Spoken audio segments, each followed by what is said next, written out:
আসসালামু আলাইকুম। বিলাস খামারের পক্ষ থেকে সবাইকে জানাই আন্তরিক শুভেচ্ছা অভিনন্দন। আশা করি সবাই ভালো আছেন। তো আলহামদুলিল্লাহ আমিও ভালো আছি। তো আপনারা দেখতেই পারতেছেন আমি অনেক কষ্ট করে আজকে আপনাদেরকে আমি মেশিন ব্যবস্থা করে আপনাদেরকে 10টা মুরগি ওজন করে দেখাবো ইনশাল্লাহ। তো আপনাদের ভাবি প্রথমে একটা সবচেয়ে ছোটো মুরগি দিছে আর কি 1 কেজি ওজনের, আমার খামারের সবচেয়ে ছোটো মুরগি। তো বলতেছে যে তুমি গড় ওজন করবে 10টার ভিতরে সবচেয়ে ছোটো মুরগি আগে দিয়ে ওজন করো। তো এটা কিন্তু আমার ছাদের। তো আমি গতকালকে আপনাদেরকে কিন্তু জানাইছি যে আমি নিচে মাচার মুরগিগুলি ওজন করছিলাম, ওখানে আমার 10টা মুরগি মানে 18 কেজি 50 গ্রাম হয়েছিল। তো এখন আমি 10টা মুরগি যাই হোক মানে ছাদের উপর থেকে নিয়ে আমি দেখব।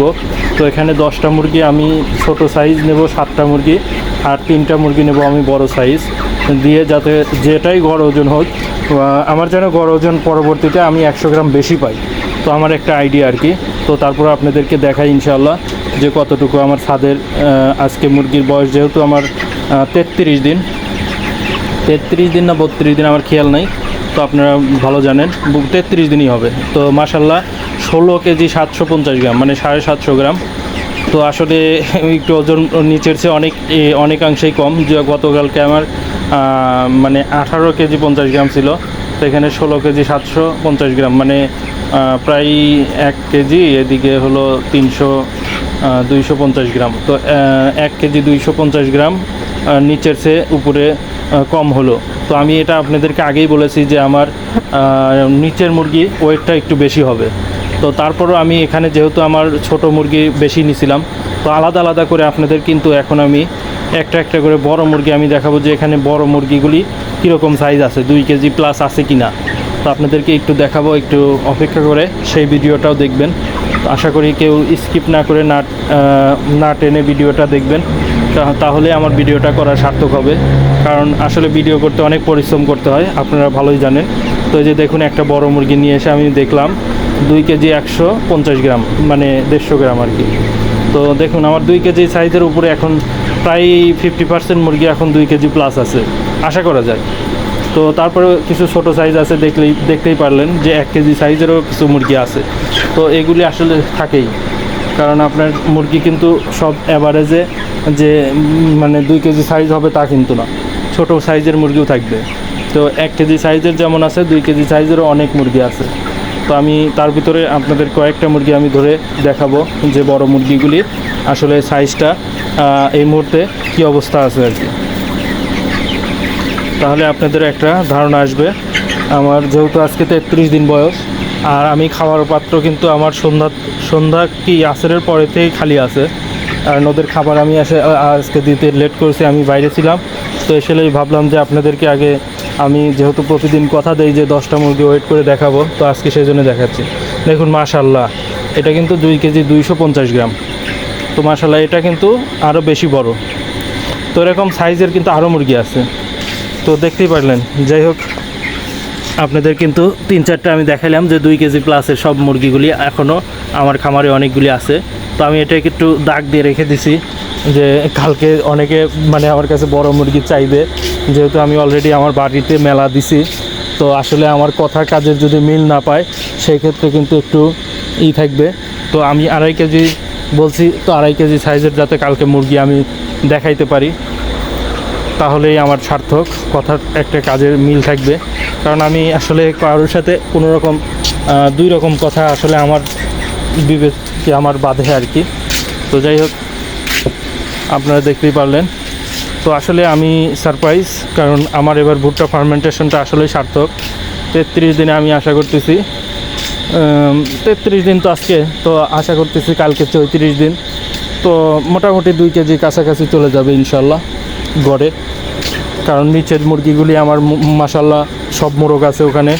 তো নিচের মুরগিগুলির ওজনটা একটু বেশি থাকবে, কারণ মাচায় তারপর আরও একটু বেশি থাকবে। তো এই যে দেখুন আমি খাবার দেওয়াতে ওরা কিন্তু অনেকক্ষণ 2 ঘন্টা প্রায় ওরা না খেয়ে ছিল, 2-2.5 ঘন্টার মতো। তো আমি খাবার দেওয়াতে ওরা কিন্তু এখন খাবারের পাত্রে সব ভিড় জমাচ্ছে আর কি। প্রচুর ওদের মানে ক্ষুধা পাইছে আর কি। তো যাক মাশাল্লাহ ওজন ঠিক আছে। তারপর আপনারা জানাবেন আসলে দেখুন, আমি এখানে ভুট্টা ফার্মেন্টেশন করছি। আমি আমার প্রত্যেকটি ভিডিওতেই বলছি যে ভাই, ফিড খাওয়াইলে আপনি যে ওজনটা পাবেন, তো ভুট্টা ফার্মেন্টেশন খাওয়াইলে আপনার মুরগি সুস্থ থাকবে, হয়তো 2 দিন পরে আপনার ওজন আসবে, কিন্তু এটা শিওর থাকেন যে আপনার খাবার অনেক সেভ হবে, আর ইনশাল্লাহ আপনার মুরগি সুস্থ থাকবে, মেডিসিন খরচটা কমবে। আপনি যদি ভুট্টা ফার্মেন্টেশন করেন, অবশ্যই এই কথাগুলি আপনার পরবর্তীতে মনে হবে যে না ভাই, আসলে কোনো সময় মিথ্যা বলে নাই। কারণ আমি আপনাদেরকে বেশি আশা দিয়ে নিরাশ করব না, কারণ অনেকে ভাই বায়োটিক বিক্রি করে আপনাদের সাথে একটা ছলনাময় একটা প্রতারণার সৃষ্টি করে। তো আমি তো আপনাদের সাথে ব্যবসা করতেছি না, আমি যেটা প্রকৃত সেটা ন্যাচারালি আপনাদেরকে দেখাচ্ছি। আপনারা চাইলে করবেন, না চাইলে ফিডব্যাক করবেন, এটা একান্তই আপনাদের ব্যক্তিগত বিষয়। কারণ ভুট্টা ফার্মেন্টেশনে আসলে আকাশ কুসুম কোনো সময় চিন্তা ভাবনা করবেন না। আপনার চিন্তা থাকবে যে আমার 100 মুরগিতে 2-3 হাজার টাকার যাতে খাবার সেভ হয়, তাহলে আমি ইনশাল্লাহ মানে আমার এই 2-3 হাজার টাকা অন্তত সেভ, মানে এইটাই আমার লাভ আর কি। তো সেই হিসাবে আপনি মুরগি পালন করে আপনার কাছে মনে হবে যে না, আমি হ্যাপি। আর যদি মনে করেন যে না, আমি আমার 1000 মুরগি বা 500 মুরগি পালন করে আমি 50,000 কি 1000 মুরগি পালন করে 1 লাখ টাকা লাভ করব, তাহলে ভাই আসলে এটা অকল্পনীয়, এটা আসলে চিন্তা করা যাবে না। যদি হয় সেই ক্ষেত্রে আপনার বাজার সব কিছু আপনার ভালো থাকতে হবে, তাহলে ইনশাআল্লাহ আপনার যদি 1000 মুরগি পালন করে 1 লাখ নাও পান, 80-90 হাজার টাকা যদি বাজারটা একটু ভালো হয়। কারণ এই বাজারে আপনার 5,000 টাকা পার্সেন্টেজ, মানে ধরেন আপনি 1000 মুরগি পালন করলেন, 50,000 টাকা লাভ হবে, এটাই আলহামদুলিল্লাহ বলতে হবে। কারণ এর চেয়ে বেশি কিছু না। কারণ খামারিদের এটাই চিন্তা করতে হবে যে আমার এতটুকু হলেই ইনশাআল্লাহ আমি হ্যাপি। তো যাই হোক, দেখতেই পারলেন এখন আমার খামারের কাজে আমি আবারও ব্যস্ত হয়ে পড়লাম। এখন ওই যে যাই হোক, আমাকে আমার ওয়াইফ হেল্প করছে, পানিগুলি সব ভরে দিচ্ছে, তো পানিগুলি দিয়ে দিচ্ছি, খাবারগুলি দিয়ে দিচ্ছি অলরেডি। তো যাই হোক, মিটারটা সংগ্রহ করে আপনাদেরকেও দেখাইলাম, কারণ এখন আর হয়তো বা ওজন করে আর দেখানো নাও হতে পারে, একবারে বিক্রি করার পরে হয়তো বা আপনাদেরকে জানাবো আমার আসলে মুরগির কতটুকু ওজন হলো এবং খাবার কি পরিমাণ খাইলো। তো খাবারের হিসাবটা আমি কালকে বলছি, কালকের হিসাব পর্যন্ত জানেন। তো আজকে কতটুকু খাবার খাইছে আমার জানা নাই, সারাদিন আমি বাসায় ছিলাম না। তো ভুট্টা ফার্মেন্টেশন যে 10 কেজি করছি ওটা তো গেছেই, আর এর সাথে ফিড গেছে কতটুকু, আসলে প্রতিদিন যা যায় ওরকমই গেছে। তো যাই হোক, সবাই ভালো থাকবেন, আসসালামু আলাইকুম, আল্লাহ হাফিজ।